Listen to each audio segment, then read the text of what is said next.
मांडलंय, इथं तुमच्या क्लासचे बॉईज दिसताय का तुम्हाला?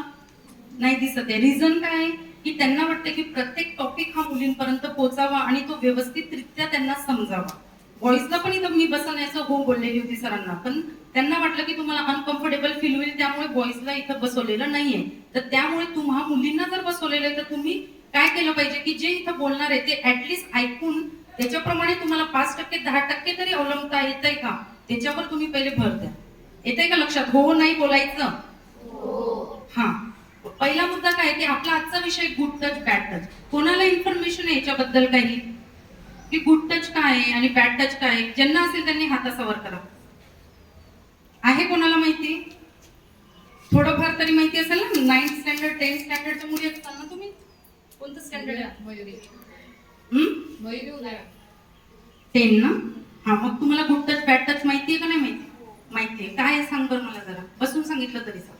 गुड टच म्हणजे आपल्याला त्याची फिलिंग व्यवस्थित व्हायला पाहिजे, आपल्या मनामध्ये त्याची फिलिंग व्यवस्थित राहायला पाहिजे. आणि बॅड टच आपल्याला थोडंफार झालं तसं आपण त्या फिलिंग बॅड टच कुठं कुठं बॅड टच होण्याची शक्यता असते? काही इन्फॉर्मेशन आहे तुम्हाला?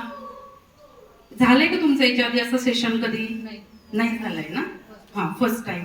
बरं, ठीक आहे. तर आपला आजचा मुद्दा आहे गुड टच आणि बॅड टच बद्दल. ठीक आहे. तर गुड टच असा आहे की इथं 6th स्टँडर्डच्या पण मुली आहेत की ज्या छोट्या आहेत, त्यांना माहिती नाही अजून की गुड टच काय आणि बॅड टच काय. तर गुड टच म्हणजे काय? जो स्पर्श हा चांगल्या हेतूने होतोय. माईकला प्रॉब्लेम का? जो स्पर्श हा चांगल्या हेतूने होतो आहे तो कोणता स्पर्श आहे? गुड टच आहे तो. जसं आपले आई वडील आपल्याला प्रेमाने जवळ घेत आहे तर तो स्पर्श कसा झाला? गुड टच आहे. का? कारण की ते आपल्याला प्रेमाने जवळ घेत आहे. त्यांनी आपल्याला मिठी मारली तरी तो कोणता टच आहे? तो गुड टच आहे. पण ज्यावेळी कोणीतरी बाहेरची व्यक्ती येऊन किंवा आपल्या रिलेटिव्ह तुम्हाला बरंच इंग्लिश कळत असेल ना. हा, म्हणजे आपल्या नातेवाईकांमधलं कोणीतरी येऊन किंवा आपल्या शाळेमध्ये आपल्या बाहेरच्या समाजामध्ये वावरत असताना कोणीतरी मुलगा मुलगी असं नाहीये की याच्यामध्ये फक्त हा बॅड टच जो आहे तो फक्त माणसांकडनं किंवा मुलांकडनंच होतोय असं नाहीये. तो गैरसमज काढून टाका. आणि तो गुड टच बॅड टच फक्त मुलींवरच बॅड टचचा अवलंब होतोय तर असंही नाहीये. तर अनेक मुलं आहेत की ज्यांना सुद्धा बॅड टचचा सामना हा करावा लागतोय. त्यामुळे मला असं पर्सनली वाटतं की मुलांना पण त्याची गरज आहे. तर मुलींवरच बॅड टच होतोय ही संज्ञा नाहीये, तर मुलांवर पण होतोय. मग तो कसा होतोय तर त्याचे दुष्परिणाम काय काय होत आहे ह्याबद्दल आपण सविस्तर याच्यात बोलणार आहोत.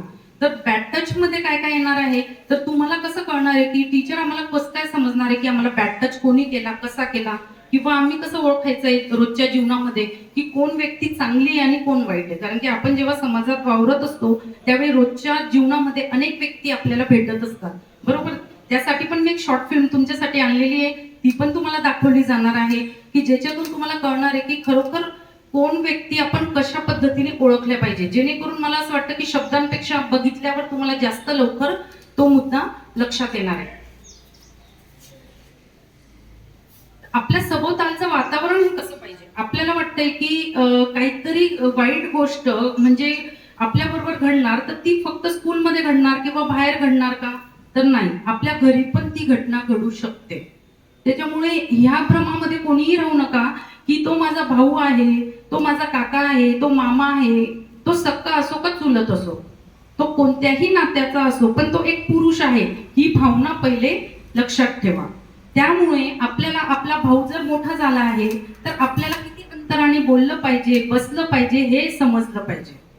त्यानंतर आपले काका आहेत, मामा आहेत, भाऊ आहेत, आपल्याला वाटतंय की ते तर आमचे रिलेटिव्ह आहेत. मी असं म्हणणार नाही की सगळेच पुरुष तसे आहेत का, नाही, पण मग ते ओळखता आपल्याला आलं पाहिजे. आणि जर ओळखता येत नसेल तर त्यासाठी आपण काय करू शकतो की सगळ्यात सोपं की एक अंतर ठेवून आपण प्रत्येकाशी बोलू शकतो किंवा वागू शकतो. एवढं तर करू शकतोय का नाही की एक अंतर ठेवून आपण प्रत्येकाशी बोलायचंय की आपल्याला कळलं पाहिजे की मी किती क्लोज जाऊन कोणाशी बोललं पाहिजे आणि किती अंतराने मी कोणालाही दूर ठेवून बोललं पाहिजे. ऐकू येतंय? तर ह्या म्हणजेच काय तर आपलं सभोवतालचं वातावरण. जसं तुम्ही आता घरून निघाल्या, शाळेत येताय, अनेक मुली जर आडगाव मधले असतील तर ठीक आहे, पण काही मुली जर दुसऱ्या बाहेरच्या गावाहून आणखी येतात ते इथं कोणी येतात ना. काही वेळा मुलींना पास नसेल, बस नाही मिळाली, तर त्या काय करताय, आपल्या गावाचाच कोणीतरी माणूस आहे म्हणून त्याला हात देतात, गाडीला हात देतात, बरोबर. मोटरसायकल असो का 4 व्हीलर असो, कोणत्याही गाडीला हात देतील आणि त्यांच्या मागे बसून जातील.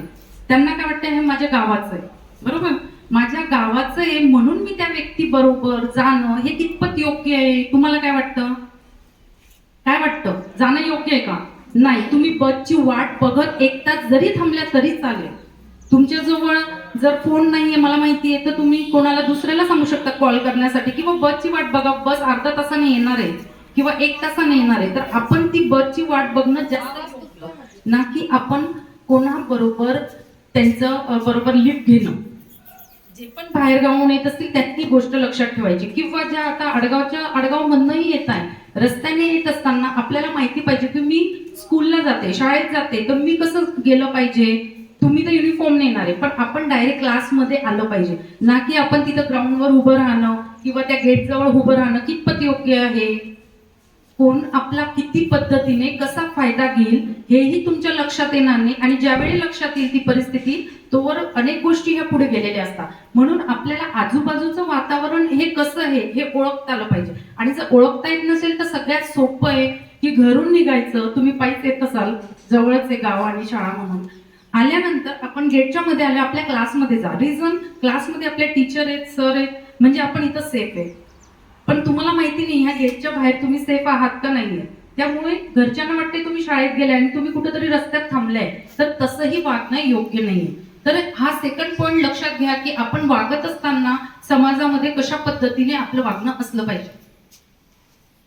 आपण कोणावरही किती विश्वास ठेवावा, ट्रस्ट कसा असावा, तर अंधळेपणाने नसावा. म्हणजे काय, तर मी एक अंधळेपणाने, अनेक बाया मी बघितल्या आहेत की छोटे छोट्या लहान मुली असो का मुलं असो, त्यांना त्या दुसऱ्यांच्या भरोशावर ठेवून बाहेर पडतात किंवा बाहेर जातात. तर कितपत ते योग्य आहे? हा, ट्रस्ट कोणावर तुम्ही ठेवू शकताय लहान बाळासाठी किंवा एक 1ली 2रीच्या मुलांसाठी, तर तुम्ही त्याच्यासाठी एक तुमच्या आई म्हणजे आजी असतील त्या बाळाच्या, त्यांच्यावर ट्रस्ट ठेवू शकता किंवा स्वतः. अदरवाईज बाकी कोणावरही ट्रस्ट ठेवण्याची गरज नाहीये किंवा ते लहान बाळ कोणाजवळ सोपवण्याची गरज नाहीये. का? कारण की त्या बाळालाही माहिती नाही की त्याच्याबरोबर कोणती घटना कधी घडून जाणार आहे. आणि समाजच इतका बदलला की ह्या विषयावर बोलायची वेळ आली. अन्यथा ह्या विषयांवर आपल्या वेळेस तरी कधी बोलण्याची वेळ आली नव्हती, असं मला वाटतं. की कधीही हा विषय समोर आला नाही की जे पण कोणी पण पुरुष असतील किंवा कोणी असतील तर सगळे अगदी चांगल्या पद्धतीने वागत होते, किंवा अशा घटनाही कधी घडल्या नाहीयेत की जेणेकरून प्रत्येकाला काळजी. म्हणजे आता मुलगी घराच्या बाहेर पडली, मुलगी काय आणि मुलगा काय, कोणीही घराच्या बाहेर पडलं तर एक काळजी वाटते की ते सुखरूप घरी परतणार आहे का नाही परतणार आहे. की इतकं हे कशाचा दुष्परिणाम वाटतो, कोणाला सांगता येईल का? कसला दुष्परिणाम आहे हा, कळतं ना? मग सगळ्यांना कळतं की मोबाईलचा दुष्परिणाम आहे, तरी आपण मोबाईल सोडतो का? नाही सोडत. कसं काय सोडणार टीचर, ती तर गरज आहे काळाची, है ना? मग काळाची गरज आहे तर मोबाईल आपण किती वापरला पाहिजे त्या टॉपिकवर आपण बोलू नंतर.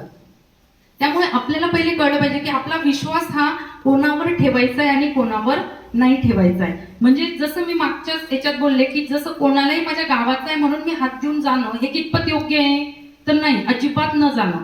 तुमचा शेजारचाही राहू द्या, तुमचा काकाही राहू द्या, तुमचं कोणीही राहू द्या, एकटं अजिबात कोणाबरोबरही जायचं नाही. हे एकदम डोक्यात फिक्स करायचं की मी जाणार तर माझ्या आई वडिलांबरोबर जाणार आहे, अदरवाईज मला जायचं नाही कोणाबरोबर आहे.